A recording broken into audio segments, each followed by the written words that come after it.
Hai viewers, hari ini saya nak tunjukkan cara masak tahu goreng bersama kacang panjang. Okey? So bahan-bahan yang kita perlukan untuk hari ini ialah kacang panjang. Saya dah potong 1 inci kecil. Bawang putih 7 ulas pun dah potong. Bawang merah sebiji. Tahu goreng. Atau kalau tak, viewers boleh goreng tahu and then potong macam ni. Sebiji tahu goreng. Garam secukup rasa. Minyak masak, half cup air, setengah cup air dan cili powder. Okey, jom kita masak.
Okay viewers, after 15 minutes, viewers boleh tengok kacang panjang saya dah masak and we're ready to serve.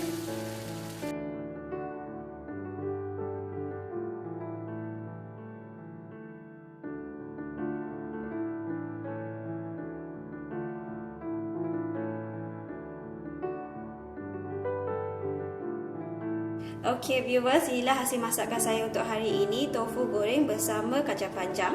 Please try, like, subscribe and keep on watching our videos. Thank you.